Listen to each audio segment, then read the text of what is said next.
welcome to NTR Radio. I'm Tom Force Anubis. And I'm VZ Mark II. So. No K-Gots this time. No K-Gots this time. His allergies are acting up. So here's what really happens. Is like they've thrown weather patterns at us. They've thrown natural disasters at us. They've thrown disease at us. And now they're throwing like natural allergens our way. Trying to stop this podcast. Oh, so it's just like the episode of it's like that episode of Cells at Work with the cedar pollen. If anyone's seen that. Yeah, there you go. So, what's VZ been up to? Not a lot, or at least not a lot that I want to divulge per se. But things are good now. I've been watching Turn A Gundam. How's that been? You're probably further on it than I am at this point. I am up to 20. Yeah, you're further on it. All right. I'm actually liking it. It's not my favorite Gundam. It's not going to be in my favorite Gundam TV series, but it is enjoyable. It's such a different show from other Gundam shows. That's the thing I got from it. It's like if you're expecting like space battles, big space battles or spaceships or anything with space for at least, then no, there's none of that. I heard it describe it kind of simplistic, but it kind of describes it well. Is that it does feel like Gundam if done by Studio Ghibli. Kind of has that Victorian era feel to it. It actually reminds me of this other thing that only a few other people have seen. But I actually do recommend you see this Sunday is Orgus 2. Okay, I've heard of Orgus. I don't think I've heard of Orgus 2. Okay, Orgus 2 is the OVA from the 90s. That's actually better than the TV series. It's only 6 episodes. I need to rewatch it. I actually have a Blu-ray rip on... No, the reason why I say that is... Well, I actually had some great one-liners in there, too. But what makes that, like, Turn A is... Again, it also has that sort of... neo-Victorian... Or it's basically like people with not modern technology using ultra-futuristic technology. Right. So I actually always liked that angle. I always thought that was a cool thing. Like people, even in like, the fantasy setting or in a JRPG setting, like,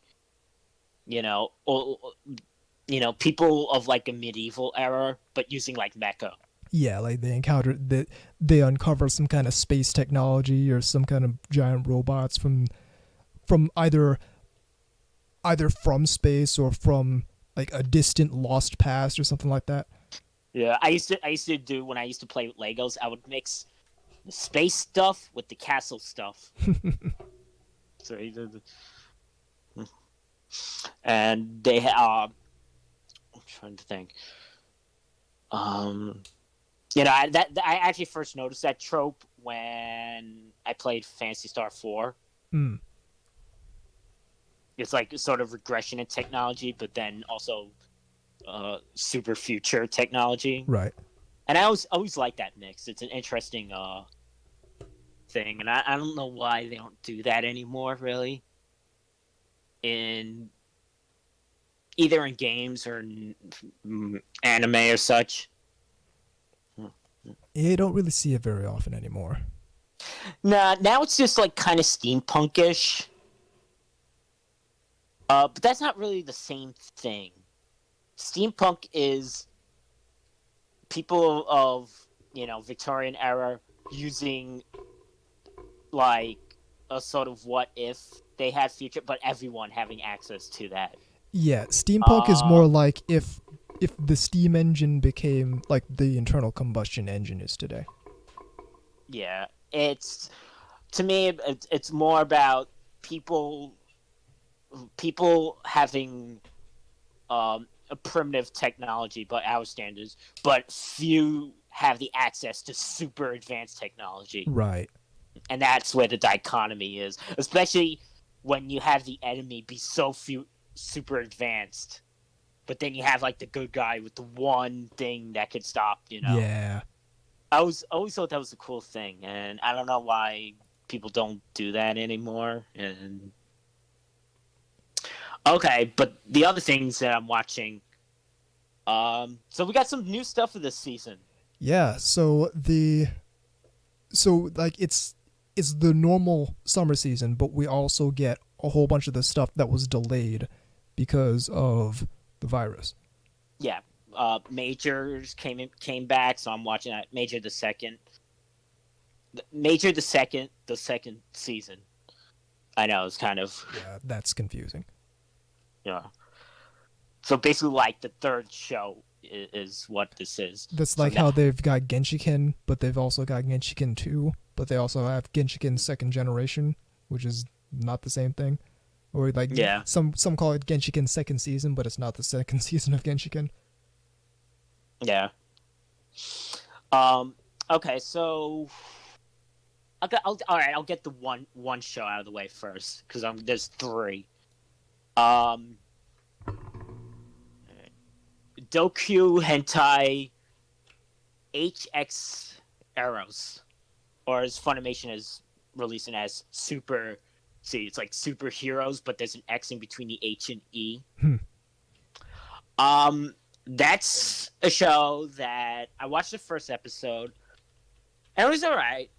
But here's the thing: it's in that same category as like Ishizoku reviewers, where I'm just gonna wait for the Blu-ray. Oh, okay. Because even the Japanese version, even the ATX version, is still censored. Right. So I'm just gonna wait it out.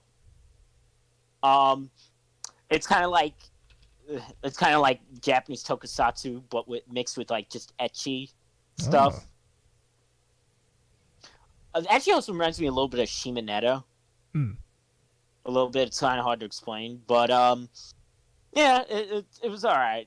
It's not. If I was into it more, maybe it would have. But again, I just would rather wait for the Blu-ray of that. Right.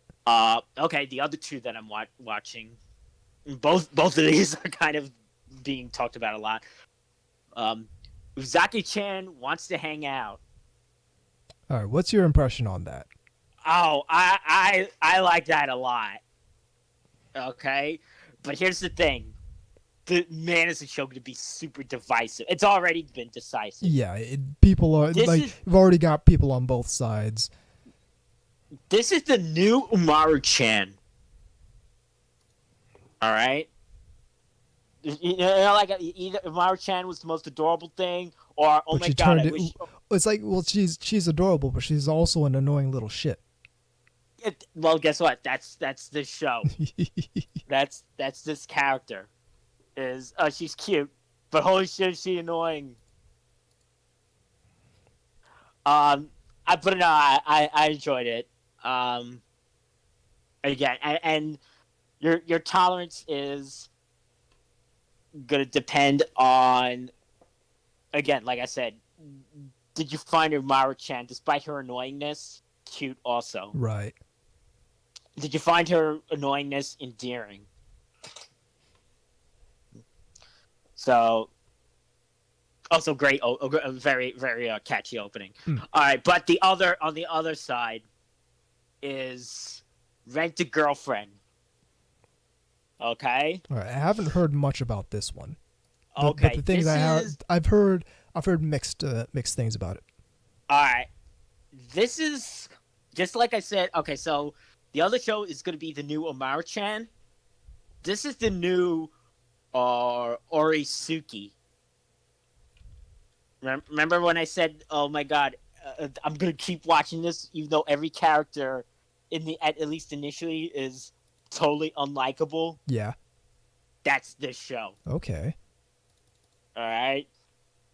Because the main girl only pretends to be nice. Because, she's being paid. Right. But she's actually a bitch. Yeah, this is one I was actually looking forward to.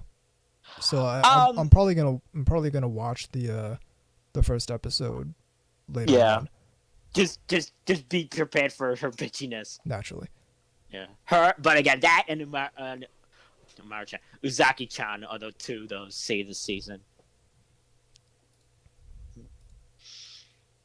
Yeah, I know that the final season of Oregairu, my teen romance comedy snafu, is right out, but I heard that the official translation is dog shit. Wow. So apparently, Sentai Filmworks has it, but apparently they put a known incompetent on the translation. So like, this is a people. Well, this is a person who's done translation jobs in the past, and it's not good. So I might hit up a fan sub for that. I'm trying to pull that up right now.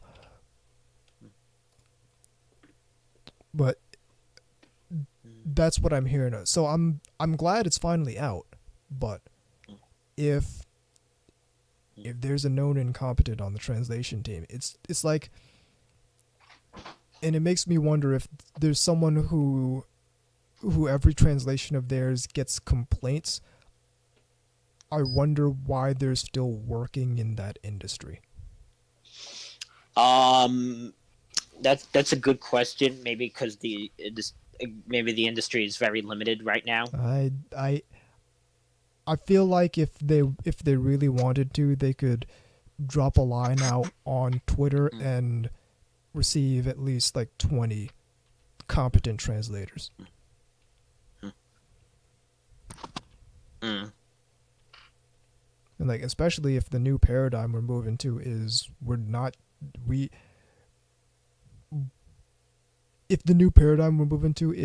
it's responsible to have everyone work from home, that just opens up a whole lot of opportunities for remote work doing translation if you're competent at it.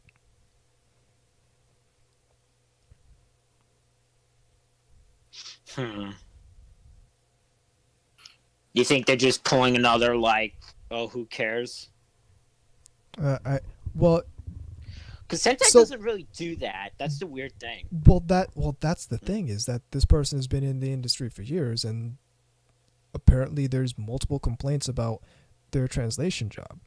But to be 100% fair, there are definitely difficulties regarding, okay, well, we would need to let that person go, and there are costs associated with that. We would need to onboard a new person, and there are costs associated with that. So if Sentai Filmworks has to really manage their money, I can see why, but at the same time, it's making the product suffer. So at a certain point, it's like, are we going to continue putting out a product that our people don't want, that our customers don't want, just to save money? Or we could fix this one problem we have and gain customer goodwill that way. Well, it would be an interesting if you could find out what this other person is translated with. I could actually certainly do that, but right now I got here some of the translations. Give me a second, because I want to make sure that. Okay, yeah. So here's a big thread on some of the mistakes early on in the first episode that's going on in the IRC right now. And if you're joining us live, what you do is you go to ntrradio.net, click on the chat link there, and that'll bring you to the page where you put in your nickname and join us in the IRC channel. Alternatively, you can pick your favorite IRC client and point it at irc.ryzen.net and join us in the #SLC Media channel. In addition, you can get at us on Twitter at TEAnubis, at VCMK2, at NTR_radio, and as always, the email address to get involved with the show is ntrradio@gmail.com. So some of the translation mistakes here are The first line is, Hikigaya, we still have your request to complete, which is one of the last lines from the second season. And translated as, Hikigaya, you still have one more request left. The second one they point out is, someone says this seems like it will be a long conversation, so we should find a place to sit down. Translated as, there was a long silence.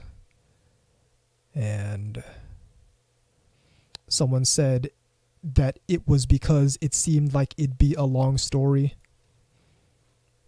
So it's unwieldy.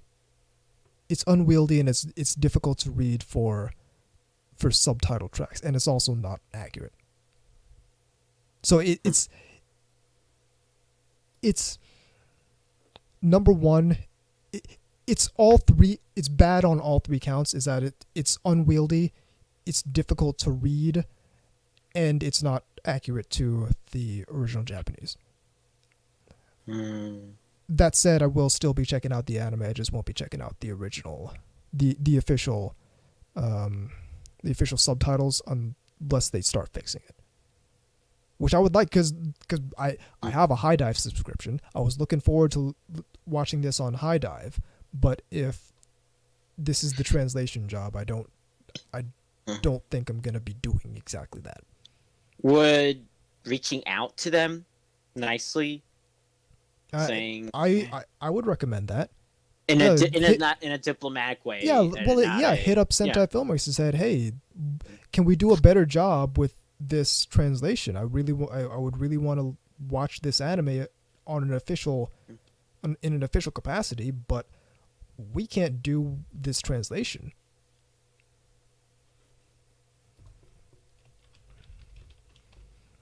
But yeah, that's one thing I was meaning to check out from this new season. It's mainly that, Uzaki-chan, and Rent a Girlfriend.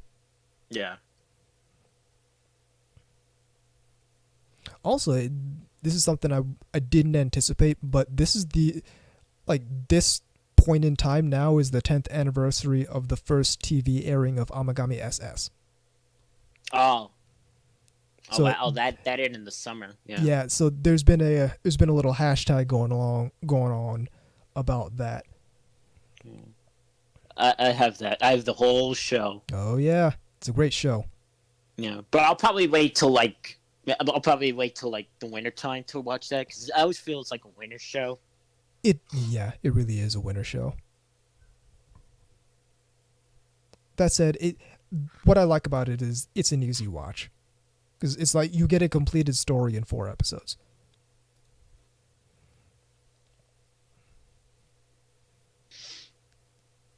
Yeah, they got to bring back the whole arc-based romance thing. They really do. I don't know why they don't do it more often. Like it worked for Amagami. It worked for Yoshige no Sora. It worked for Seiren. Worked for Photokano. Yeah. I don't know. Anyway, speaking of shows I've been meaning to hit up, we do have our main topic. We won't take a break this time since we're a man down and this isn't our original topic. No. So do you want to start first, or? So we're going to be talking about shows that we've been meaning to watch, and this is going to be very embarrassing for me because half of it is going to be me looking over at my shelf and saying, "Oh yeah, I haven't watched that yet." But yeah, so there's a bunch that I've been meaning to watch. Like I haven't opened up the disc and watched the show, but there are also some that I've watched a few episodes of and then kind of dropped off on. And so if I watch them again, it's basically going to be from the start all over again. But it's like, so a while ago, I dropped like almost $400 at one of the booths at Anime Boston just buying anime, and I got the entire Crest of the Stars, Banner of the Stars, and Banner of the Stars 2. So those are three that this is right up my alley. So it's like space opera, sci-fi, alien sort of, like space civilization sort of anime. It's like Stellaris, the anime. It was made in the 90s, right? Yes, I believe so. Either it's late 90s and early 2000s, I believe. But it's that and something that's kind of sort of in the same vein, at least as far as genre is concerned, is Legend of the Galactic Heroes.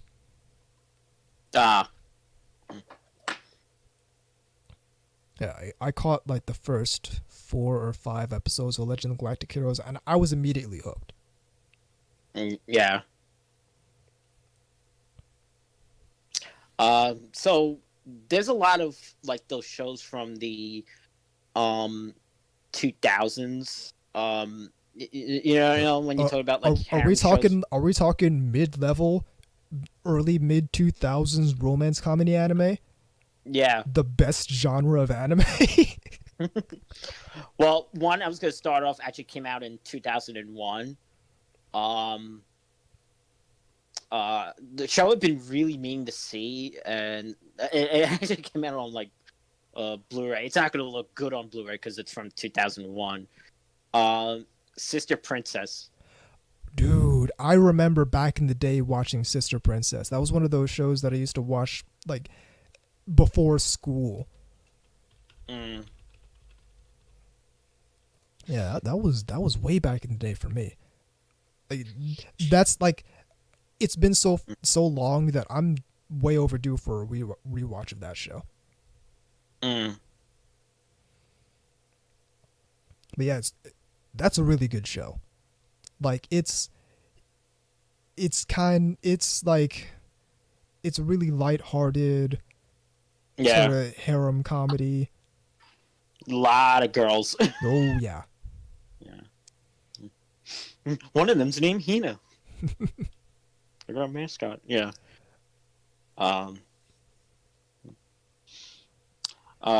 Let's see. What's another show? I can give you some recommendations. Yeah, give me some recommendations because. All right, let's see. Happy Lesson is one. Have you heard of Happy Lesson? I can't get into the character designs, really? But I know you like. I was all over the character designs back in the day. Because I was gonna say Doc Capo is like all Doc Capo is something I should check out. That's another one that I also need to check out. It's funny. I actually so there's a comic store that I live near now, as a matter of fact. Yeah. It's been there for a very long time, and like they have an anime section kinda. So like all around the perimeter, you've got like all your tabletop gaming and like this big section of actual comic books. They have a big section of manga as well, but they have this little island in the middle. It's like all these glass display cases. Like you have to ask to go back there too. But if you go in there, it's like Japanese Saturn games, Japanese Dreamcast games, Japanese PlayStation games, all these old out of print anime. That's where I got the DVD set for Working. Oh, it's nice. Like all this stuff, and this is a while ago. They had this box that it was a little notebook.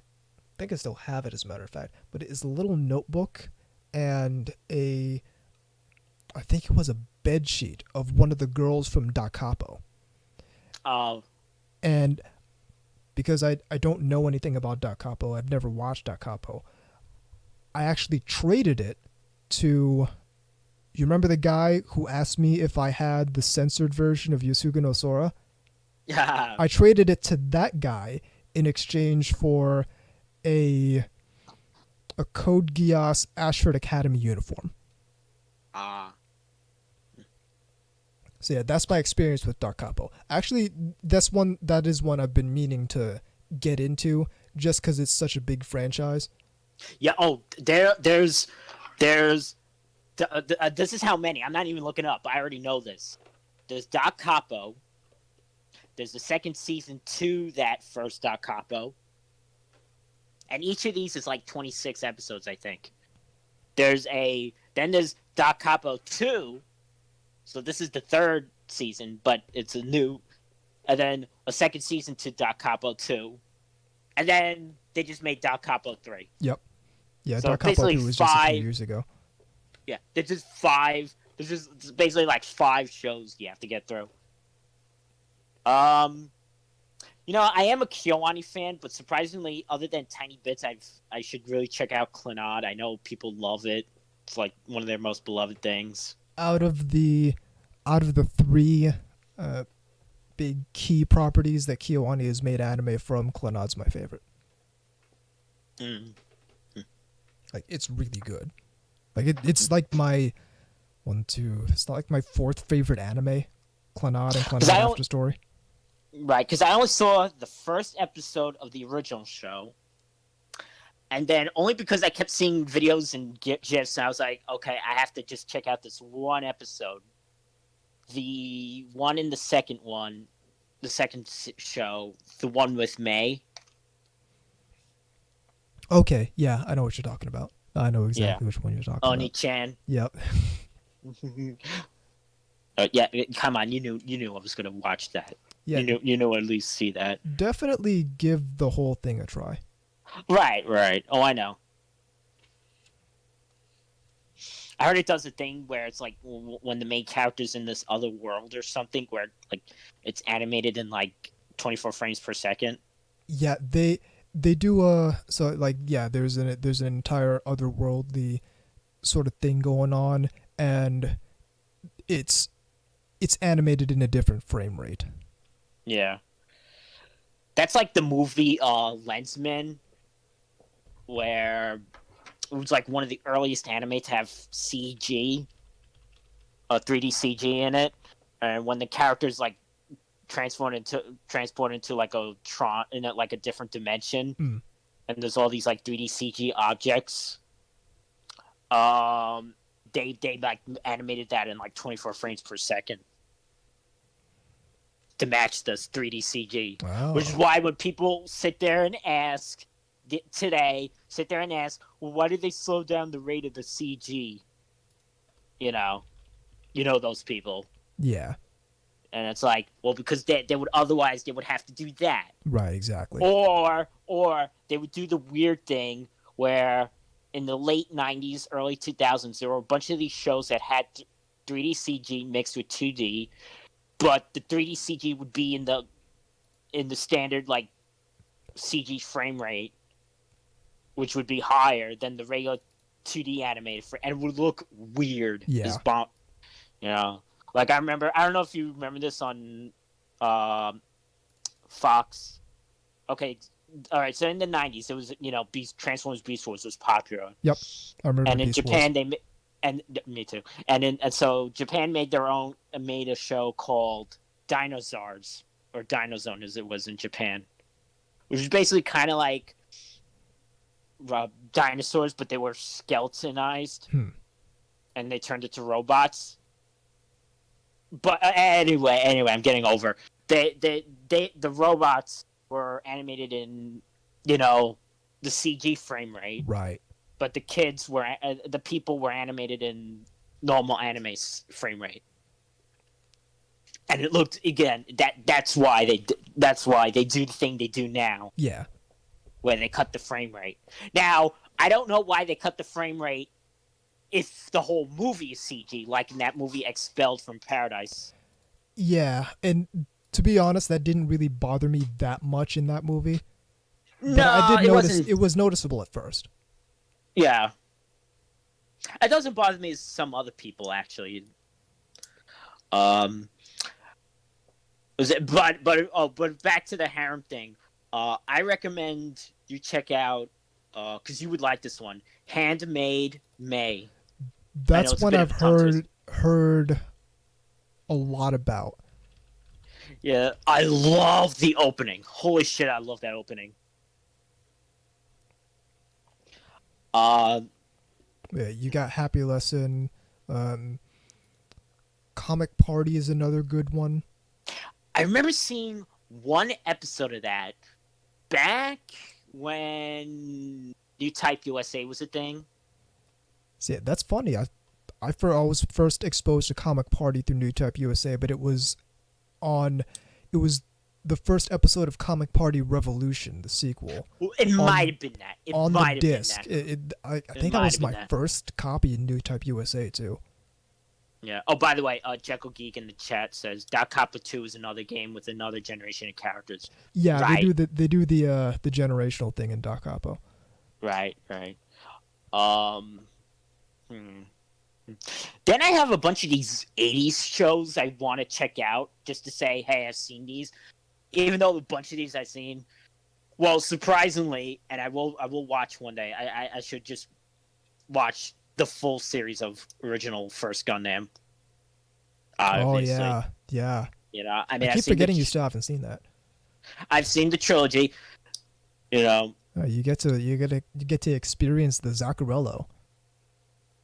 Yeah, and you get to understand why it doesn't like need I'm a fan of that guy. Like I understand what the Yacht guy is for. The one episode, which I actually did see a clip of, the one episode of Gan. Oh, yep. One episode wonder.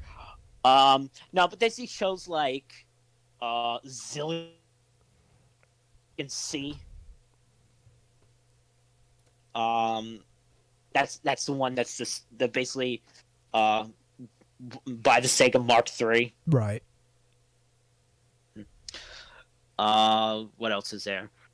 I checked out a couple episodes years ago, and I need to go back into it. Tobakage.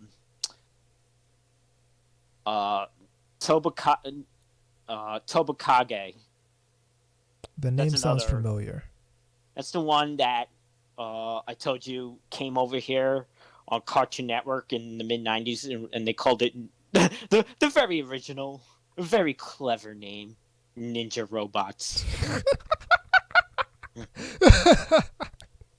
I know. Must have their B team in the naming room that day. Yeah. Oh no, it gets funnier. So the main robot in the original is called Tobakage. They called it Cybertron. They called the I'm like, was Hasbro asleep that? Yeah. You know, was Hasbro just not paying attention? But the funniest thing about that version was the theme song, because they did the Sailor Moon thing where it's same beat. It's the same beat as the original song, but they replaced it with English words. So it's like ninja robots, and then you're just like, stop. See, if you're gonna do that to the anime's opening, either do what Dominion Tank Police did and just use a completely different song, or do what Tenchi Universe did and have the Japanese artists have the actual Japanese artist just record an English version of the song. Well, sometimes it's hard, decades after. Well, yeah. Years after this was when anime, because if I'm see, the original show came out in '85, and then the dub version came out in '95. So yeah, that makes sense then. It's also one of those. Go on. It's also one of those shows where they didn't even bother bringing any toys out. Oh, figures. I have been meaning to watch Strawberry Marshmallow. That's Oh, on the list. I love Strawberry Marshmallow. It is. Yeah, I've literally heard nothing but good things about that show. Yeah, there's nothing unlikable about it. You got the original show, then you got the first set of OVAs, which were 3 episodes, and then you got the second set of OVAs, which are 2 episodes. And the character designs changed slightly in each of them. It's that weird trying to think. It's that thing where they changed the character design slightly. Did they change studios? See, that I don't know. That I don't know. I don't think so. But We don't have to ask questions. We have the internet. Yeah. Well, I typed in strawberry and just hit enter. So now I have the Wikipedia page on strawberries. Hybrid species of the genus Fragaria. All right, strawberry marshmallow. Studio Dalme, all three of these OVAs. The series and the 2 OVAs. Yeah, all same studio. Same studio. Licensed by Sentai Filmworks. Yeah. Maybe I should one day pick up because I had the original Genyon release, but maybe one day I should pick up the Sentai release. Damn. Genyon. Remember that company? Yeah. Well, I was buying those individually. Yeah, I'm happy. I'm so glad we got out of that paradigm. Yeah, I still had the pencil boards for those. Wow. They came with like pencil boards, and I'm surprised one of the pencil boards is like this would never happen today, because it's the one girl in like a really really revealing swimsuit. But again, it's the type of thing, depending on where your mind is, you could just see it as an innocent, or like, oh my god, it is a two-piece swimsuit, but it could still be construed as innocent, depending on where your brain is. Right. I will say, and maybe this is a hot take, but you mentioned Gundam earlier. I do plan on actually sitting down and checking out Gundam Age. Right. There are other Gundams. See, I've seen almost all of UC, so there are some like alternate continuity ones I want to see. Like, I should check out G. G, I definitely recommend. You know, I tried with Wing. I really did. I understand. I so tried. I think my thing with Wing is I like how it's kind of like UC but turned up a level in ridiculousness. Like by the tail end of early UC Gundam, you're in like okay, we're like we've fully realized new type like energy fields and whatnot, so we're gonna block the laser beam with the new type energy. It's like okay. We built up to this. Is alright. By the tail end of Gundam Wing, the mobile suit has actual fucking angel wings. Yeah. And it's like you're still kind of in an engineering paradigm at the tail end of UC Gundam, where it's like, all right, this is something they actually manufactured and built, and it serves a purpose. There's no purpose being served by angel wings. Yeah. The suit just has angel. So I get it, and that's kind of my thing with Wing. I do plan on checking out Seed. You've got to see Victory. That's F91 and Victory are. Oh, like, you still basically, haven't seen F91? I still haven't seen F91. I've yet to move on to late UC Gundam. Oh, F91 is. It's partially because it's my favorite they Gundam. keep adding on shit to early UC, and I can't keep up. You know, that's one thing I never did was I never cared to watch any of it in order because I was never introduced to any of it in order. So I just watch like whichever one I feel like. So yeah, I'm not particularly worried about watching it in order, but I do like having closed the gap on early UC. Like when I finish Char's counterattack, I'm like, okay, now I have full context for Unicorn. I like that entire story arc is basically closed, and then they did narrative. Yeah. Well, you'll be surprised how good V is. I certainly was surprised how much I enjoyed V compared to I don't know, and it's not a thing a lot of people talk. It's not one a lot of people talk about. Yeah, I don't really hear a whole lot about Victory, which is weird because it's like you'd think mainline UC Gundam, you'd think people would be all about it. I'm debating X though. X is one that I watched a couple episodes years ago, and if I wanted to watch it again, I'd probably start over on it. But X, I definitely like the beginning premise of X, where it's like, okay, colony drops have just devastated the surface of it's basically a post-apocalyptic Gundam. Yeah, that's what I heard. Another robot show that I need to check out, I think I got all fan subbed finally, is Bismarck, which is a show from 1984 that actually came out here fairly early on, like 87 or so. I didn't know about it then, but they called it what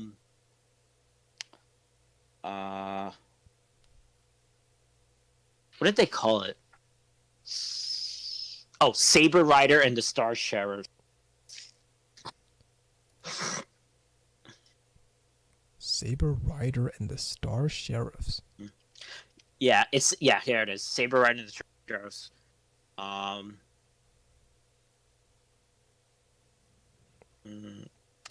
Well, because it does have a space western thing, right?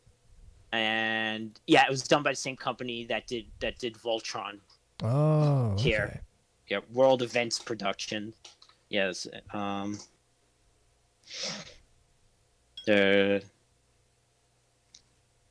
wow. Came out here early on, 1987. Yeah, from like 1984 to 1987. That's like actually fairly fast. Yeah.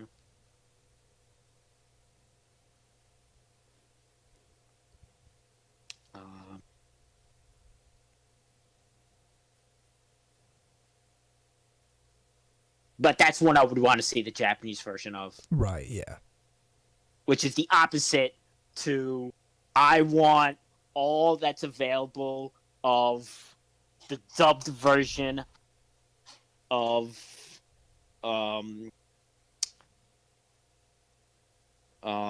Macron 1. Alright? And I want because there were two dubbed versions. I want the really stupid version with the 80s songs in it, which ensures that the show will never be released. Yeah, exactly. They did that a lot in 80s in 80s shows. They did that in this. They did that in that show I was telling you about, Photon. Yep. Where they just like included, whatever the top 20 of the time was. They thought it would be like, it's that kind of like the business people trying to, people like this music, kids like this music, we'll just include, this. Yeah, exactly. The only thing is, they of course weren't thinking that far ahead to like, the rights of these things would. Yeah, like what if we want to release this internationally? Yeah, well, not even internationally, like re-released it again because you would have to work out. Yeah. Oh no! Listen, because just using Michael Jackson's "Beat It" alone, no, which was it's not going to happen. Yeah, just that alone is like.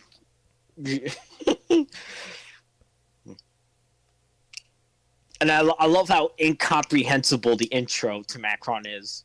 Because, again, they took two shows, and it's not like Robotech where it's like arc-based. Right. It's not like Voltron where it's like one show here and then another. No, it's literally back and forth to the two shows. and trying to make any coherent sense out of what's going on. Yeah. Yeah. So it's kind of maddening in that way.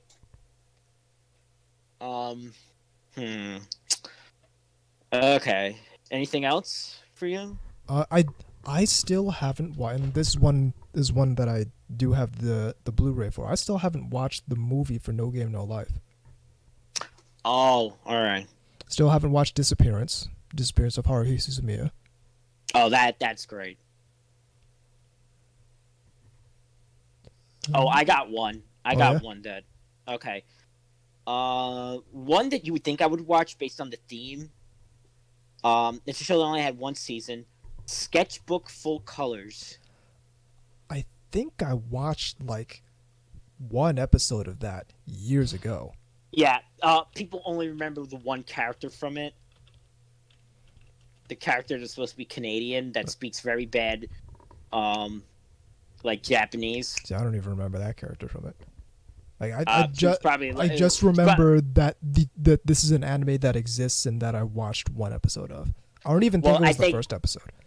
Well, that all right, but I don't think she's like in the main group. That's why. Yeah. Oh, here it is. Sketchbook manga, and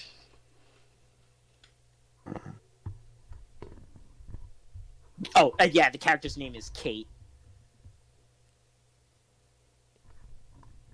Yeah, the anime definitely looks familiar, but yeah. I can't tell you 5 seconds of it. Yeah. Other stuff.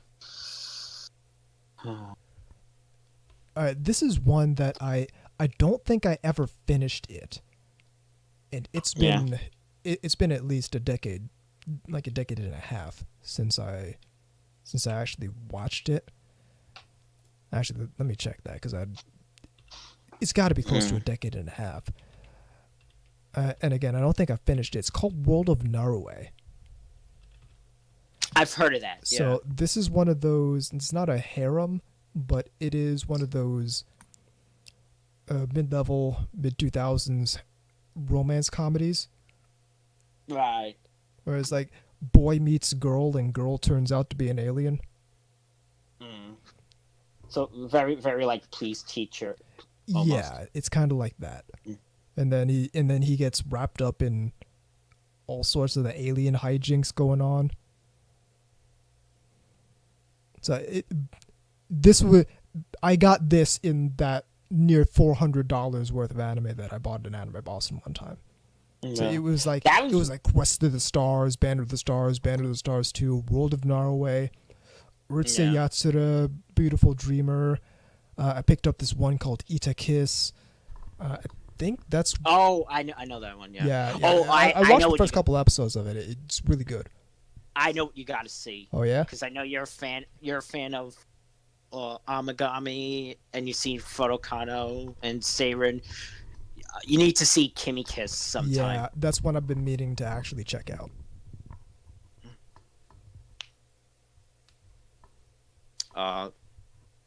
I think you'll like that one. At least to see like where the things start off. Right.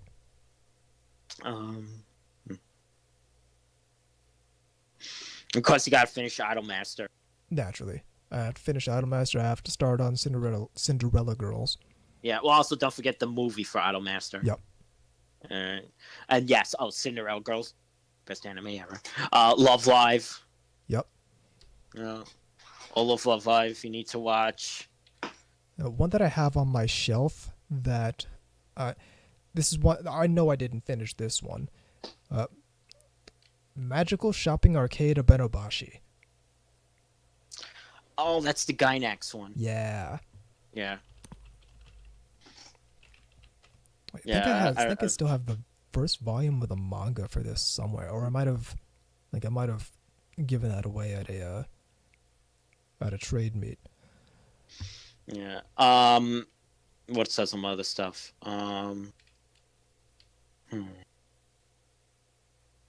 One I picked up a while ago, Rumbling Hearts.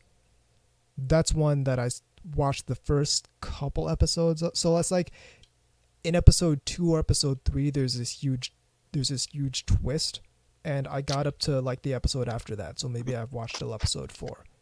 That's not related to School Rumble, is it? No. No. No. These are two completely different anime.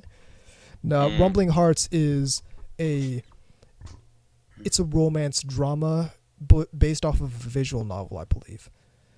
A visual that has some connection to the Muv-Luv franchise, if I'm not mistaken. Yeah.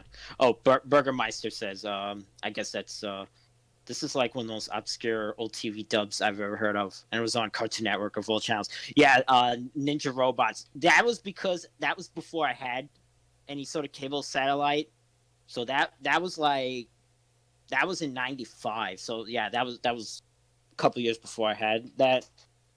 Yeah, but that's weird that came on and all that.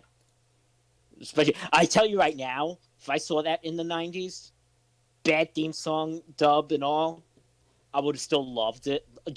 Because dangling the carrot of cool robots with a ninja aesthetic. That's all you would have had it gotten me on.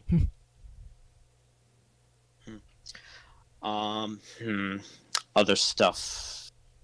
Benobashi. Just to clear up some confusion in the RSC, I have seen some episodes of Love Live, but number one, it's been so long that I'm just going to start over anyway, and number two, when we watched Love Live, it was in the anime club, and like half the anime we watched in the anime club I have basically no recollection of because I was probably working while we were watching anime. So it's like when I started watching Serial Experiments Lane for real, I started at episode 1, even though we'd watched like 3 episodes in Anime Club, just because I was working on stuff while we were doing that.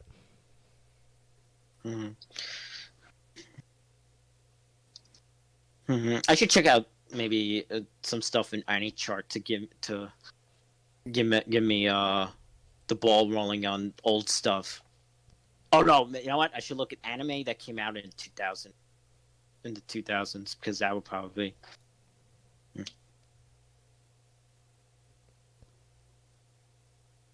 2001 in anime. Yeah. Oh, there's Band of the Stars too. Yeah. I don't think I've finished this one, and this is the show that I've started on a couple times. DNA Squared. I've heard of that. Yeah, this is one of those ones that has a bad Newgrounds dating game based off it. Oh, right. Yeah.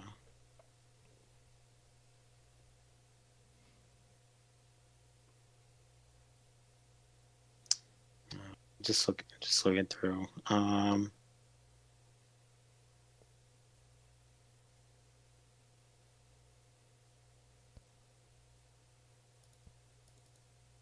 know this is one I know I've started, so I started pretty recently, so I know I'm not going to go all the way back, but I do need to actually get to finishing up Macross 7. Because I've seen plenty of Macross, but it's almost all OVAs. That's the majority of Macross for me too. I haven't the original finished, series. Yep, I haven't finished the original TV series yet though, but I've seen Do You Remember Love? I've seen Plus. I've seen Zero. I have finished Frontier. Oh, see, you guys, you've seen more Macross than even I did, because I've seen only the TV series, but Macross Do You Remember Love, Macross 2, yep, which you need to see. I do need to see Macross 2. What? I do need Macross to see Plus. Yep. Macross Plus, and that's it. I never even seen Macross Zero, which I should, because that's short. There you go. Zero is short. It's all right. It's not as good as Macross Plus, and the CG is kind of like it's getting there, but it's not quite there. Though I probably would say it's better than in Frontier.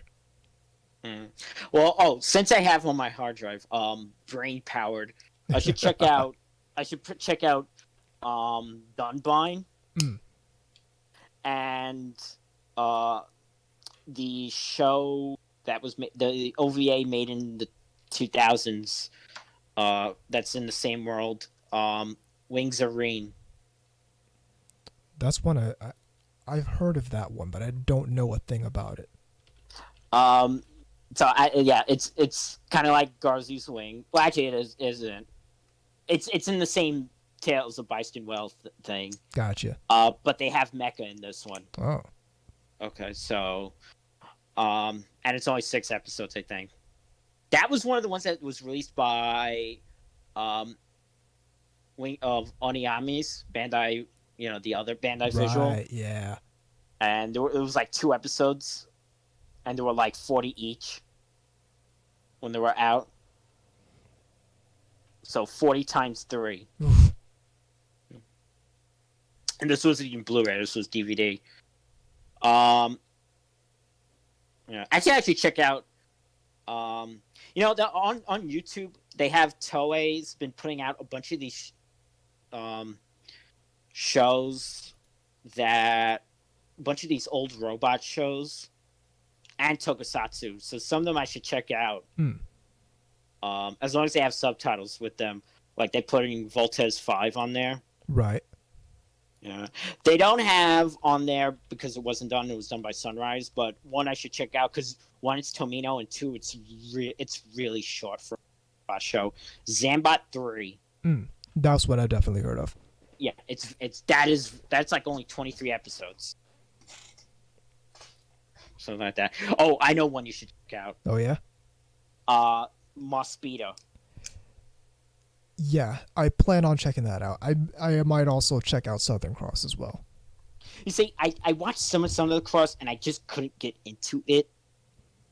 Well, it's like it's like the proportion I always do with Robotech fans. It's like 96% basically only care about Macross. Yeah. A further 3.5% care about Mosquito. And then the remaining 0.5% care about Southern Cross. Yeah, well, you hear nobody talking about Southern Cross. Yeah. It's not that good. That's why. It's just not very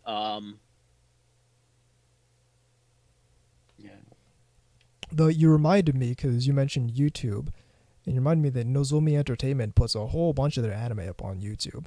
So a while back I started on Irresponsible Captain Tyler.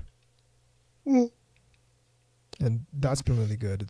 But looking at their list now, there's some stuff I want to see called like Aria the Animation. That's one I've been meaning to watch for a while. Oh, that's the one with the boats. Yep. Yeah. It's like one of the quintessential Iyashike shows, is Aria the Animation.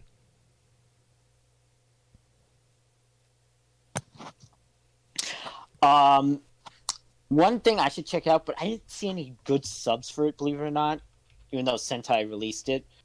You would think I was seeing this based on what it is, even though it's more like in name only. Idolmaster Xenoglossia.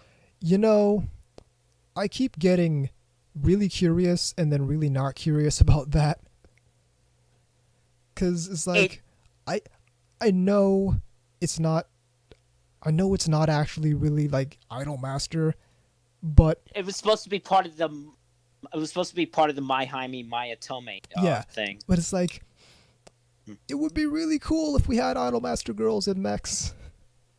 Like the premise is really cool, but I know it's not Idolmaster. I know, that's why. It's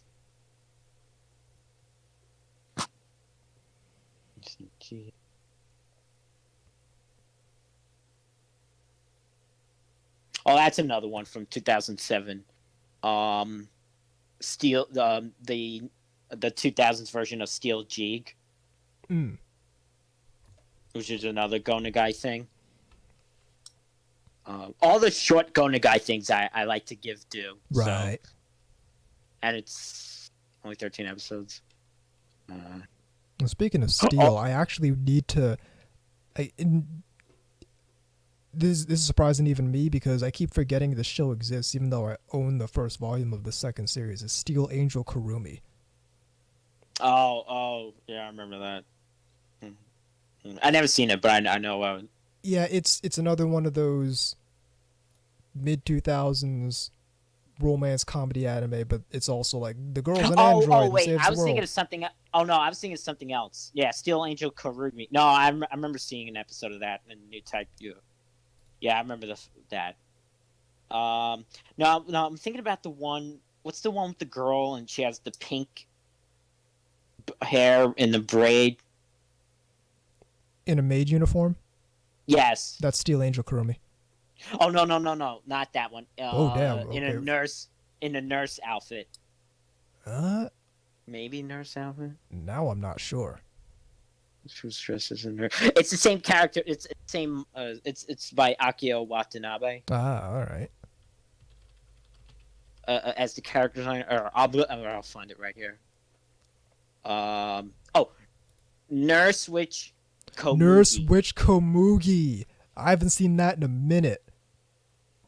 I think that's it's hilarious. I think that's the first time I was exposed to anime parodying the process of producing anime. Because in one of the later episodes, I think Komugi has to Komugi becomes basically animation runner Kuromi. I just know the GIF of seeing. I remember seeing an animated GIF of, the comic kit, the building. Yep. Becoming a robot. I think I do remember that. But yeah, no, I need to watch Nurse Witch Komugi again. Yeah. Oh wow, the original one's not that long. Yeah, I could definitely. Yeah, it's a pretty short anime. Yeah. Yeah. Oh no, I remember Steel Kurumi and the opening. Yeah. To that one.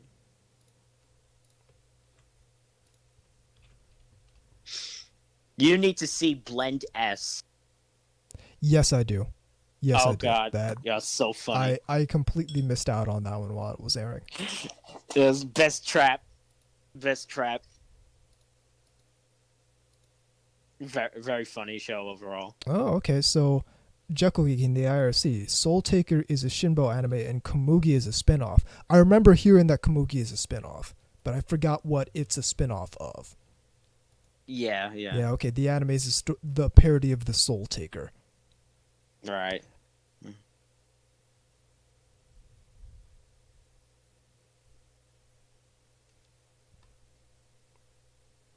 Yeah, Burgermeister in the IRC is remarking on the because again I forgot they made a Komugi in 2016. That's another thing that I 100% missed out on, partially because I heard it was coming out and I'm like, dude, Nurse Witch Komugi, I haven't seen that in a minute, and started rewatching the original. Yeah. Then there's a whole bunch of these OVAs that I think you need to see that I love, like Hades Project Zerrimer. Yep. And the 1989 Guyver OVA series. Yep. You know, those are the things that made me. And MD Geist. Naturally. Yeah. You've seen Ixer, so I know. Yep. Yeah. Ixer was so good. Yeah, it is.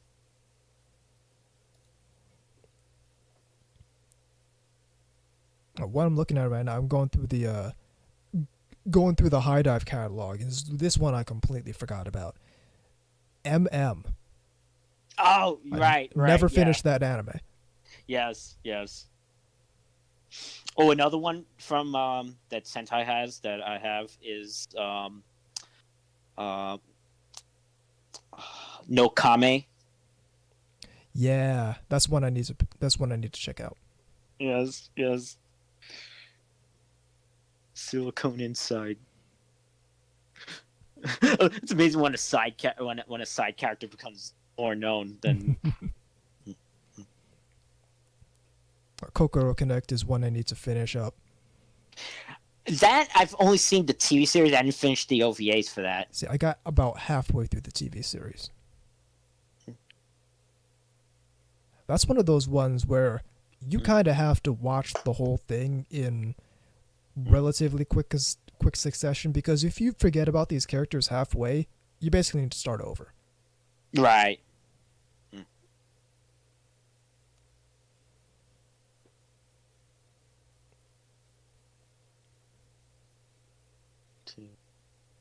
Then there's all these like Dogakubo shows I think you should check out that they've been making over the years. Yeah, there's a bunch. I know there's a whole bunch that I need to get all up on.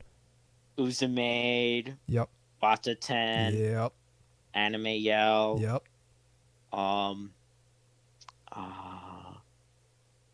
Asteroid in Love. Yep.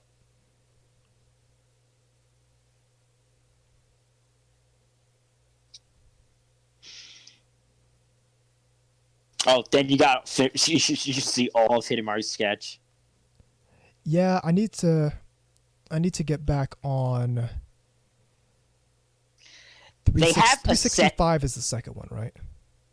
What? 365 is the second one. Yeah. They have a set now, which is like pretty much everything but the last two OVAs. Yeah. So if you ever see that in a con, like dirt cheap or something, I say pick that up. If they have a sale, I'm gonna pick it up. Yeah.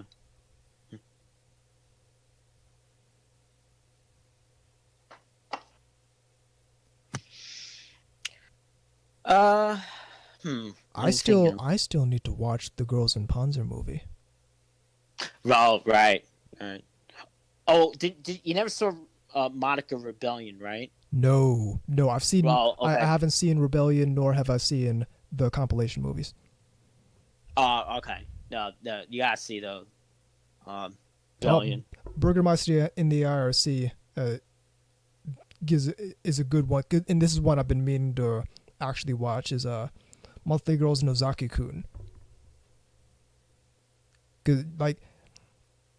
Oh, see that's one of the few Dogakubos I couldn't get into. Really? I know it's yeah, that's one of the ones I couldn't get into. Maybe I saw the first episode of that. That's the one with the girl. Yeah, I don't even remember. The girl with the orange hair and polka dotted Yeah. Maybe I should give that one another chance. Oh no, yeah, Gabriel Dropout is funny. Gabriel Dropout's hilarious. This one I need to finish. You should check out Olive Working. Yep.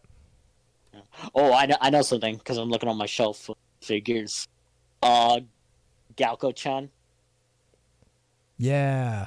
I actually need to hit that one up. And Tadawa on Monday. That's another one. Yeah. Mm-hmm. And Laid Back Camp. Yep. Mm-hmm. And Non-Biori. One I do need to actually sit down and watch is Popotan. Yes. Yes. Because I do own that one. That one's on my shelf. Yes, and then because that's something that you know how the people reviewed that. Yeah. And like, I know they were 100% off base. They basically judged the show 100% superficially. And I'm like, they were actually trying to tell something else with it, but you were distracted by the lolly nipples. I know. It's not an easy thing to be to not be distracted by. I'm terrible. But Royal Space Force Wings of Honiamis. I still haven't seen that one either. Oh yeah, I've seen that. I couldn't get into it the first time, but I did watch it a second time through, and it actually is good. It's just the people who like to be all prestiged about it, kind of, But it is important to talk about it if you want to, discuss Gynax in any detail. Right. Yeah, I remember they talked a lot about that in the Notenki Memoirs book. Right, yeah.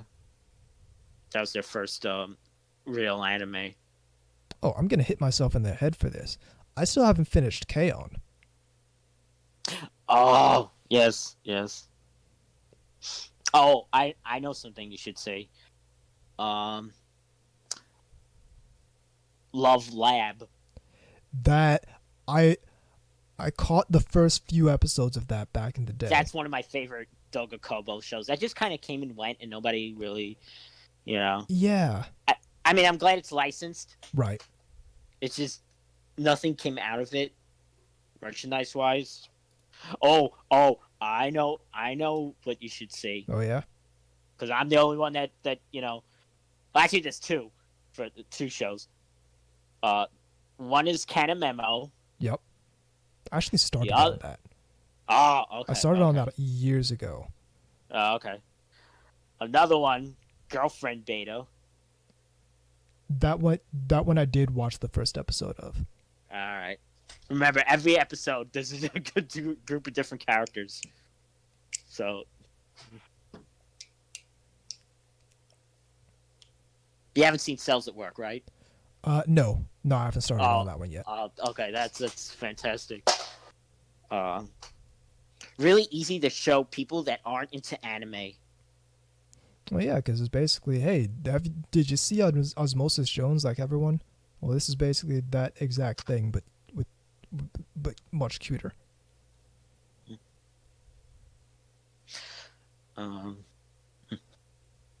Did you ever see the 5-Star Story movie? No. Oh, that's one that's been on my radar. That movie is so god tier. I need to see and I need to see Gothic Maid. Well, no, okay, nobody's seen Gothic Maid, unfortunately. Because we need to hunt down the people, all 8 people on the planet Earth who have seen Gothic Maid, and let them regale us with stories that this movie is nobody has ever seen. No, but your jaw will be on the floor when seeing the 5-Star Stories movie. I've seen clips of it, and it looks like fuck. They did it.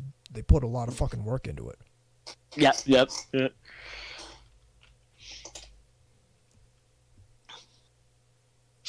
Oh, I know. I know something. It is anime and it isn't, depending on your view. But Transformers the movie, man. I might check that out because I'm not really into Transformers. I understand that, but it's first off, the movie that made me me. It's like, I even did a thing about it in Nan the magazine. So. Just watch it purely on a sort of aesthetic level, right? To see what the hell VZ is talking about still, all these years.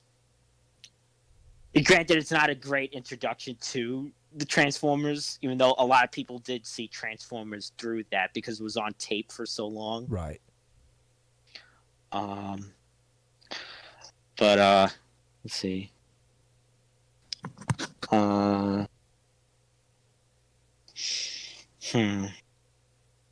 Kino's Journey is one I've been meaning to watch for a long time. Okay, so like the same guy who I traded the Da Capo bedsheet to, the same guy who asked me if I had the censored version of Yusuke no Sora, I got a whole bunch of anime from him on like a flash drive a while back, and it's got this one show called Love, Election, and Chocolate. And I remember seeing this like in the ANN preview guide, and I don't like the reviews aren't even memorable to me, but what I do remember is liking the character designs a whole lot. And so I've had that on my hard drive for like the past several years, and that's one I've been meaning to check out because it looks like a generic mid-level, mid-2010s, like, harem romance anime. Oh, yeah. Actually, I remember why I haven't actually sat down and watched it yet. And you're not going to believe this. the version he gave me, the censored version. Well, Sentai has it, so Yeah, I'm looking at it on High Dive right now.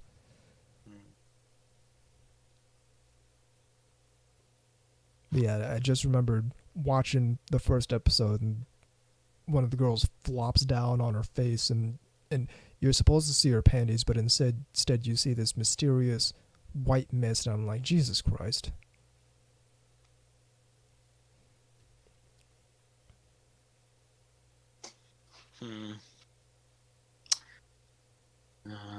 I know one because it's something you've seen and you told me it's great. Girls Last Tour. Dude, that's the best anime of whatever year it came out. I'm being 100%. It really is the best anime of that year. What was that, 2017? I know it wasn't the same year as Bunny Girl Senpai, because that would have been a problem. Okay, yeah, 2017. Dude, that show is the best show of 2017, and it's really not even close. There might be some that are close. I don't know. Yeah, but speaking of really White Fox, because it's studio, Gochi Usa. Yeah, I watched the first couple episodes of that. Right. Yeah. Well, I mean, because we already know which one you like. Oh, of course. Yeah, we've already run into the best girl. And another one that has the same voice, playing the same type of character, is Kinero Mosaic. Yep.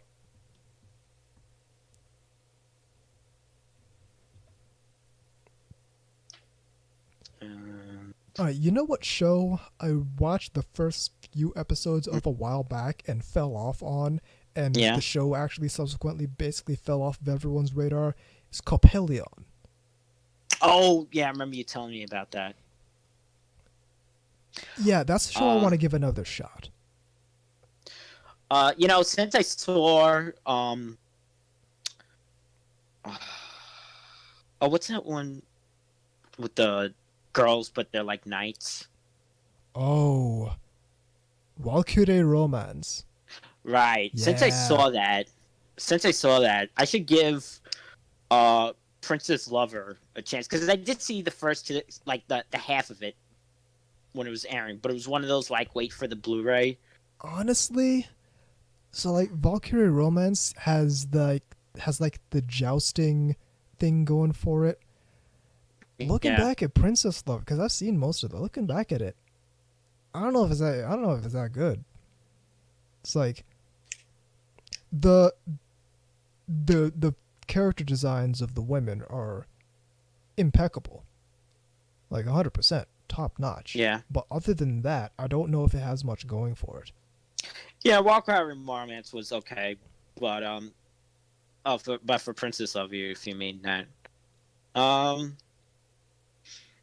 I definitely give it a try, and like, and truth be told, most of the reason I gave that show a try was because I saw the hentai OVAs that they made based on it, and I'm like, wow, well, if this is what they're making based off of it, then the show must be great. And it was kind of all right. Did you watch SSS Gridman? I watched the first episode or two. I couldn't really get into it. Interesting. I mean, I did like it, but maybe not as much as other people. I think the fault of the show was that it should have been a longer format show, but they are doing another one, a spin-off. Right. But it's going to be new characters this time. It's just those type of like Monster of the Week shows tend to work better in longer 26 or 50 episode type things. Honestly, I think the format can work, just it has to be building to something. So like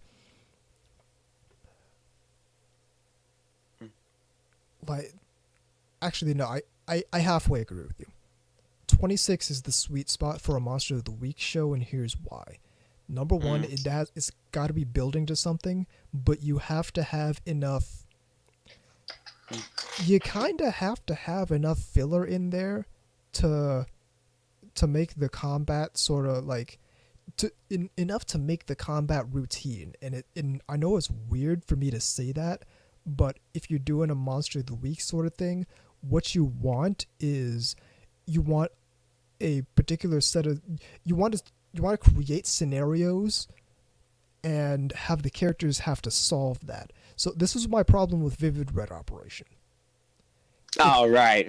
Like it felt like there was no point in Vivid Red Operation where the characters had all their abilities and were just trying to defeat enemies. Well, that's why I said that they should have dropped the combining aspect of the show and maybe save that for a second season or something. I think it's one or the other. Either they drop the combining aspect completely and don't even have that be a part of it, or keep the combining aspect but just make the show longer so we get some level of like the show reaches a plateau. Right. Well, yeah. Because like there's no point in Vivid Red Operation where the characters aren't gaining powers. Well, the thing is, you go from the tutorial section of the video game straight into the final boss.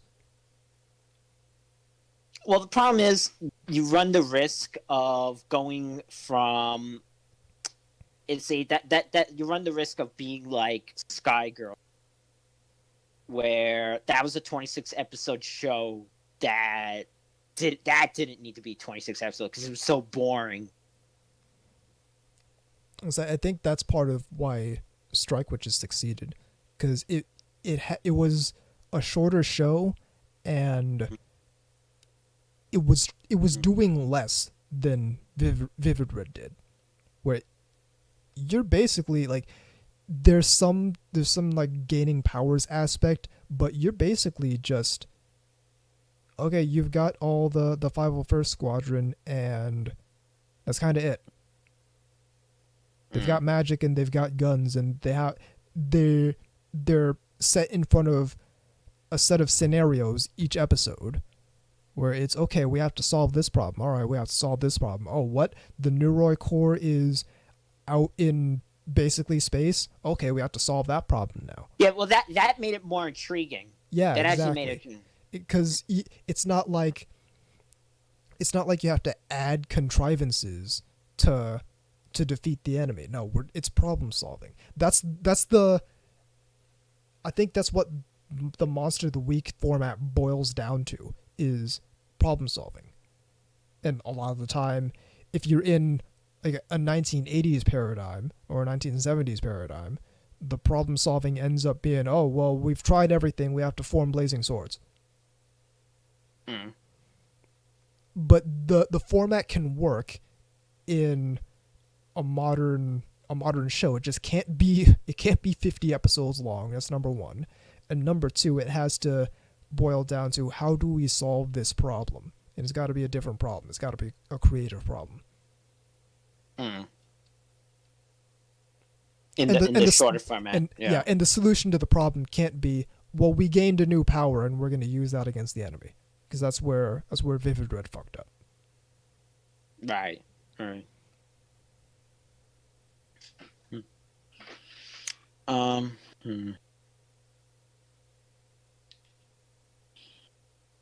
Did you ever get to the Rebuild Ava movies?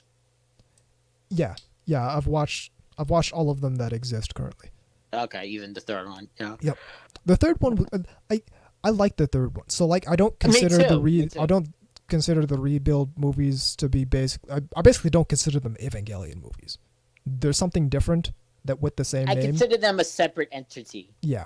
That's the way I feel. It's something different with the same name, but it's not part of Evangelion. Yeah, it's not the TV series. Which I'm to understand, it kind of was supposed to be something different, but because because money. they have because they have the license and they have to do something with it. They decided, hey, let's just make it Evangelion, because like Anno apparently had this whole idea for something that's close enough to Evangelion that they made the rebuild movies out of it, but far enough that when it diverges, it goes a wildly different direction. Yeah. See, honestly, I'm very glad that it became its own entity and wasn't just retelling the TV series. Yeah, I'm glad. I'm glad because that would have been boring. That would have been boring. Like you can't say the third movie wasn't boring. That's for sure. But here's the thing about the concept of an Eva compilation movie. You can't do it, and the reason you can't do it is the same reason that you can do a first Gundam compilation movie, but the Zeta Gundam compilation movie falls short. It's because something significant happens in every single episode of Evangelion. And if you try and cut out, like, you can make an Eva compilation movie, but it's going to be just as long as watching, it's going to be 13 hours long, because it's you can't really cut out parts of Evangelion without losing something significant. Yeah, well, that's like watching the Reconquista compilation, where it's pretty much just like the first 4 or 5 episodes. It's weird. Like, the compilation movie paradigm is wild. You know what I think is actually wild? Them cutting up Gundam Unicorn into a TV series. Yeah, that's the other thing. It's like when you're turning a TV series to a movie, that's one thing, but then doing the other way around, and it's like it makes kind of more sense, but at the same time, kind of makes less sense. What it does, it's not that it makes less sense. It does make more sense than compilation movies of something like Zeta Gundam, but at the same time, it's like, do you really need to? I get why they did it. They wanted to be able to put Unicorn on TV, because Unicorn is such a massive title in the Gundam franchise. It kind of brought Gundam back. It did. Yeah, it certainly made Gundam interesting again, which I kind of wish is what they did with Gundam. Ever since Unicorn is what I wish they would do with Transformers. Closest that might be interesting is that Netflix series that's coming up. War for Cybertron Siege, based on the War for Cybertron Siege line. They're trying to do like a series for an older demographic, but not the live action movie demographic. Right, exactly. And that's kind of what I've been wanting for Transformers for a very long time. There's like something that's like, see how the stuff that been doing Gundam's been kind of putting all the pieces into the UC. Yeah, kind of going back and filling in. And having the quote fan service, but fan service in meaning like, oh, here's here's the dressing from Double Zeta, but now it's got the sleeves colors. Yeah. Like that's and let's be real, that is 100% fan service, and I appreciate it. Like that's what I kind of want from a Transformers show. Now, if I don't know if they could pull it off, but we'll see from what I hear about it. Yeah. I'm really intrigued by them doing a Beast Wars movie too. Ooh. Yeah, I have no idea how that's gonna turn. I don't know about that, dog. We'll see. We got this gorilla, and we got this rhino, and we got this cheetah on the same room, and we put peanut butter in their mouth so it looks like they can talk.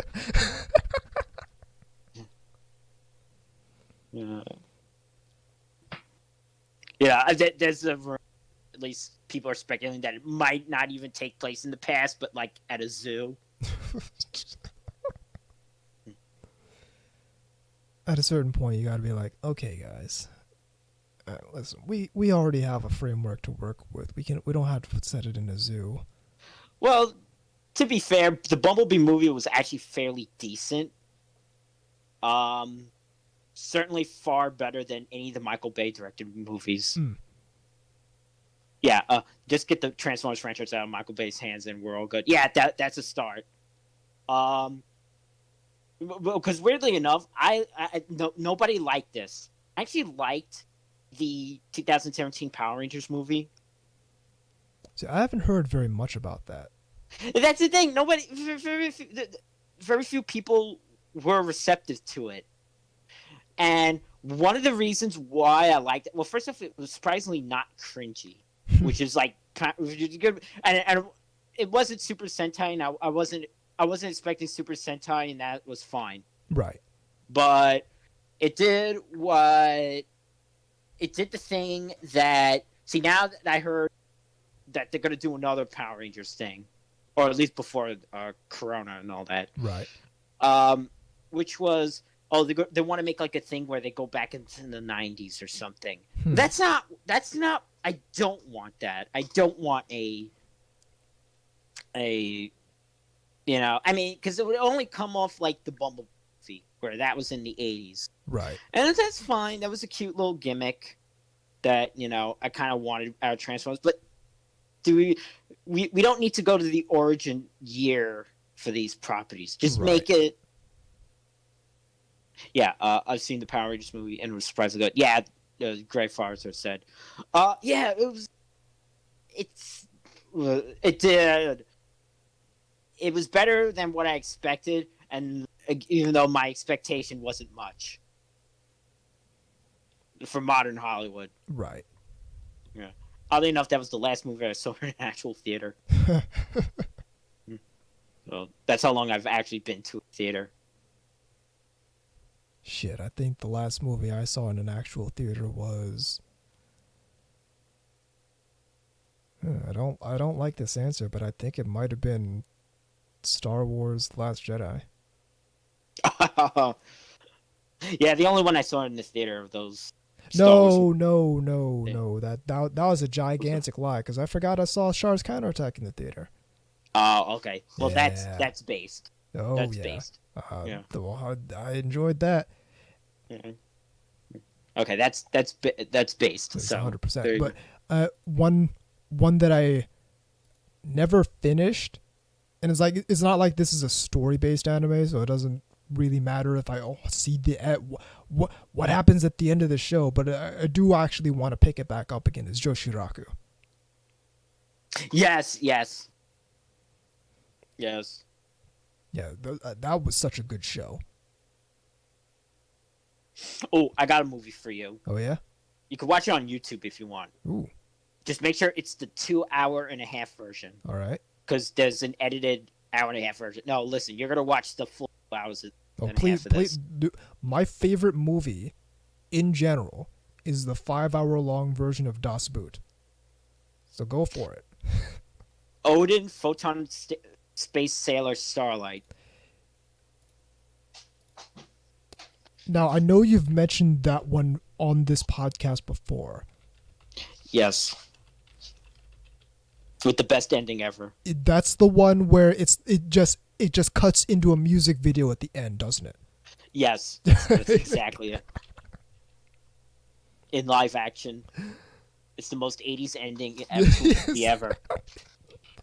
It's the 80s distilled in one ending. So you're watching the movie, when was this made? Then you get to the end, it's like, oh, okay. Yeah. Yeah.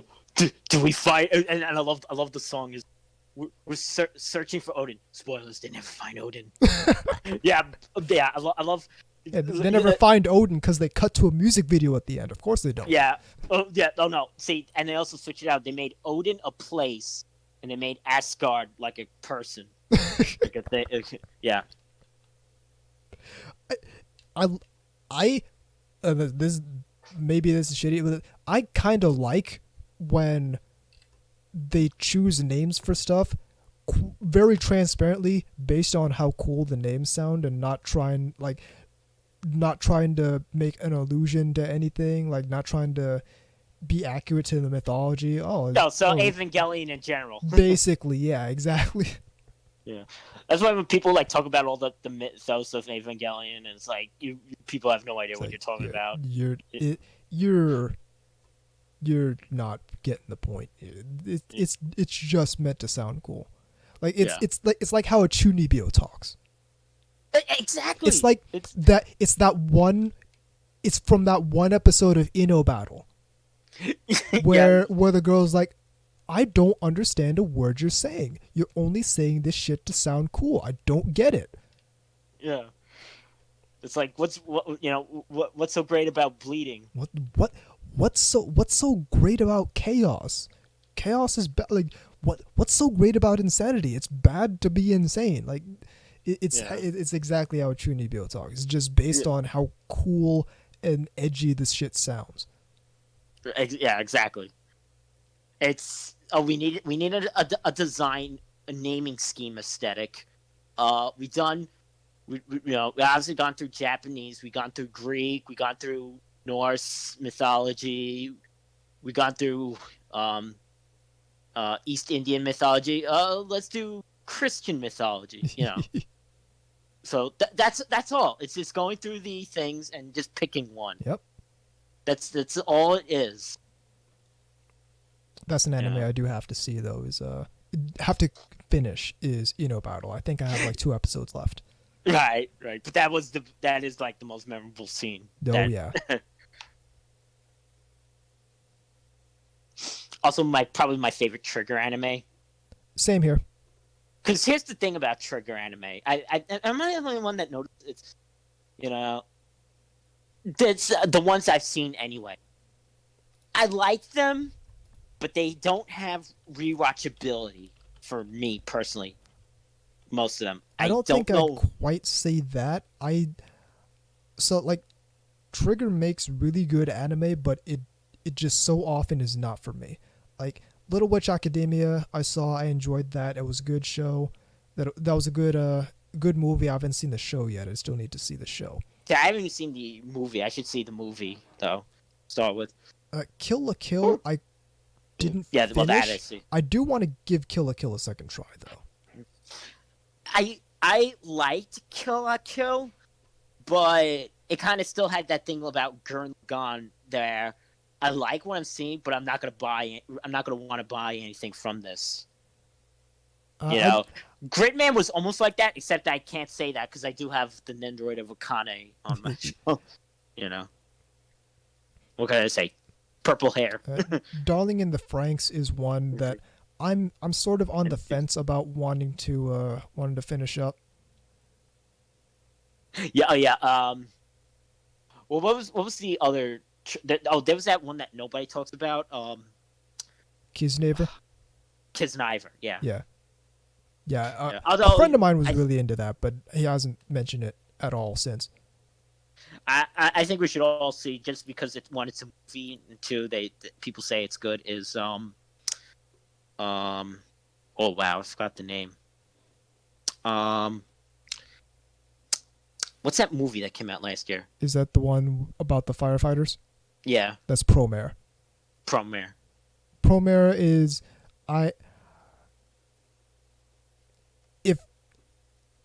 if you watch Promare and it turns out to be the shit, I'll watch Promare. Oh, okay. But otherwise, I've got to be the guinea pig for you. Well, it's like it's not even that. It's like I have there's no doubt in my mind that it's good, but I'm not particularly interested in seeing it. I am interested in seeing Brand New Animal. I gotta check out and you apparently own it. I don't know if you saw Fireworks. Yes, yeah, I own that. That's one I still need to watch. Because that's Akira. What? Well, it's the Monogatari character designer. Yeah. So I need to see that. No, Mayoi though. Needs a Mayoi. Listen, you want to get me to watch your movie? Put a Mayoi like character. I do need to actually or giant titties. Sit down, and I've seen the first. Sorry. I've seen the first several episodes. I think I've seen like 6 or 7 episodes of the first series of this is Nanoha. Oh, see, I've only watched the movies, the two of the movies. See, I've seen the first movie, and I want to get all the way up to Strikers, because what I've seen of Strikers really interests me. Yeah. Oh, I know a show you should watch. It's a little way back, but I think it's something you enjoy. Simone. I own that one. Oh, okay. Actually, I won that one at a convention. I think I did too, because I was saying there was like, who likes Yuri, and I'm like, me. See, I hope my disc worked. I hope my old disc works, because there was a little damage on my disc. Ooh. I think it did work. I think it still works. Yeah, I was in a panel on aviation in anime. I just happened to be dressed up as an Ace Combat character, like a pilot from Ace Combat. So he had the Simone disc left, and I was like, yo, dude, just because you're dressed up as a fighter pilot in the aviation panel, here you go. I think that was the first show I was able to discern someone's voice just by listening. Oh. Because the Loli's voice, I'm like, who's this voice? Oh, it's the girl from Strawberry Market. It was like, yeah. I should check out one day. I saw the compilation movie of this. I don't know if the series was ever. It was actually not. It was like two compilation movies made from, but they were only like 45 minutes each or something, or an hour each. I don't know, but maybe I should check out the series version. This is an old one. Alpine Rose. I don't think I've ever heard of that. Okay, that's something you wouldn't normally like out of me. One, it's like shoujo, and it's like the old type shoujo. Yeah. Probably one of the top anime openings. Huh. Just type in later on. Type in Alpine Rose. Watch that opening. Holy shit. There's a character who is a Nazi supporter. Okay. And his voice, I'm like, okay, I know this voice. I looked up, I'm like, okay, I was right. It's Char's Annabelle's voice. yeah. Okay, now I'm watching this. Yeah. And yeah, it takes place during World War II. How many episodes was that? I think it's. That's one of those like world masterpieces. Right.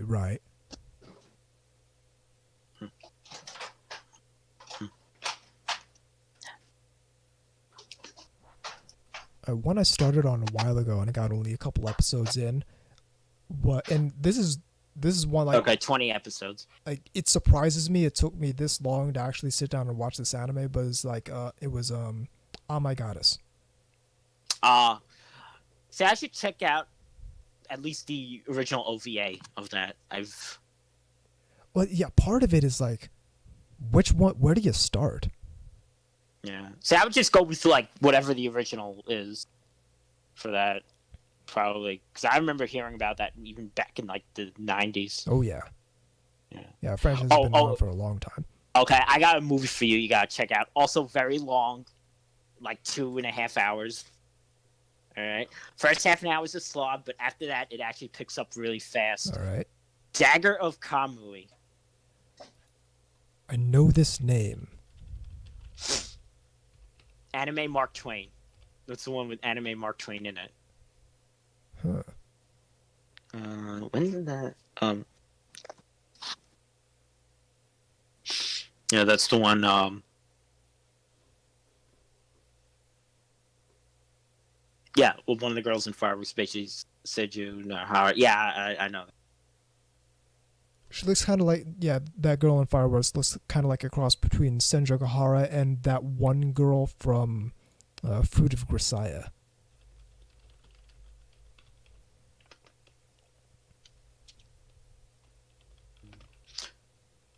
So maybe I should check out Bunny Girl sometime. It's really good. It's the anime of 2018. This is the best anime of 2018. Actually, speaking of the top anime of the year, let me make sure I get this year right.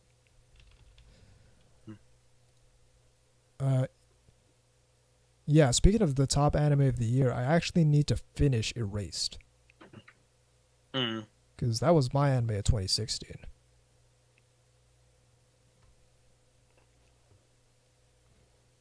Yeah, but if you like the kind of like the plot structure of Monogatari, then you will like Bunny Girl Senpai. Because it's basically the same thing, but a little bit more grounded. There's certainly some magical realism to it, but it kind of follows the same sort of arc there. Whereas, okay, we're going to spend a few episodes helping out this girl. Okay, we're going to spend the next few episodes helping out this girl. And then it goes on like that. I know the movie came out, I think, last year. I still need to see that. And I think we'll wrap it up here. And for one more movie I think you should see all of, because I don't think you've seen all of it, is Akira. I've seen a tiny bit of it. And like a tiny bit of the end of it. Yeah, Akira is one of the major anime movies that I still haven't seen. Yeah, it used to be surprising to me that was like the anime that got a lot of people really into anime. I mean, I really haven't heard much negative about it. So it's like it kind of doesn't surprise you because it's a quality show, because it's a quality movie as far as I understand. It is. It's just the like, if you go from like Western animation and then like your first anime, is like that. Well, I mean, I would understand that actually, because you go from Western animation and then you go to something like Akira, and it's like, whoa, this is. So far and away different from what I'm used to. I gotta get more of this. That was my assessment of seeing the guy from VAs. Yeah, exactly. That was my assessment of seeing Tenchu Muyo back on Toonami. I mean, that was for a long time my assessment of movie, even where it was like, wow, this is like better than most other things around the time. Yeah, exactly.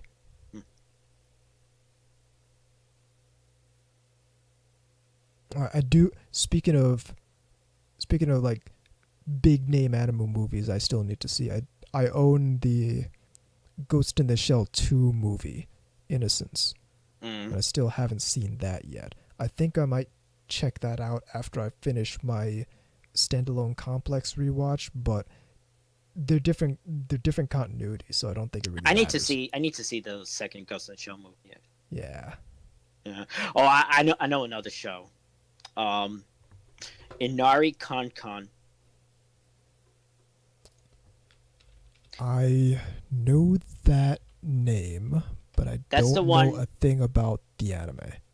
That's the one where, not the Dogakobo one with the fox girl, although that one was good too.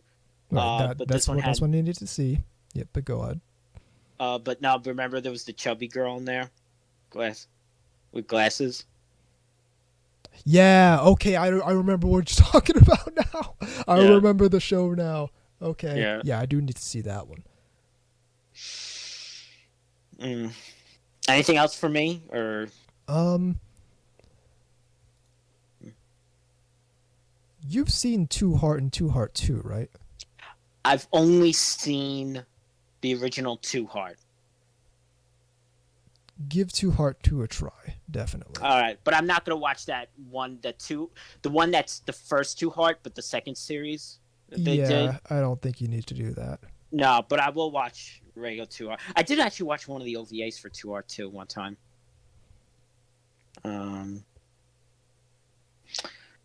What else? That one, Tamaki from Two Heart 2. Yeah. Like, she's been getting figures up until like 2017. Yeah. It's kind of crazy. Once again, don't argue with people who spend hundreds of dollars on cute anime girl shit. because you're going to lose that argument. They're going to keep buying fucking Two Heart 2 figures well into the 2010s.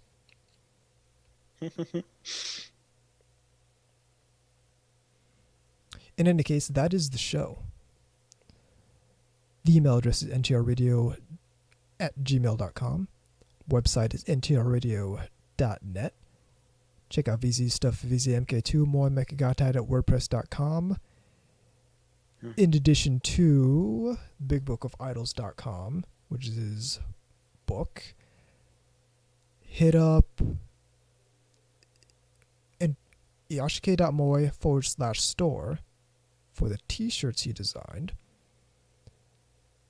Yashike.moe being where I post about otaku lifestyle, otaku culture, otaku media, all that good stuff, helping otaku live their best lives. In addition to otakuentrepreneur.com, which is where I talk about business and finance from an otaku perspective. Check out the Bakugaijin Show and Podcast Zero, or Otaku Midnight. Well, Podcast Zero is their old name. Check out Otaku Midnight. And check out Asobi FM, because all those podcasts are really good. You can hit me up on Twitter at CNUS, VZ up on Twitter at VZMK2, the show up on Twitter at NTR_radio. I'm Tom Forsenewis. And I'm VZ Mark II. And even though we don't watch half the shows on our shelf every time we say it this,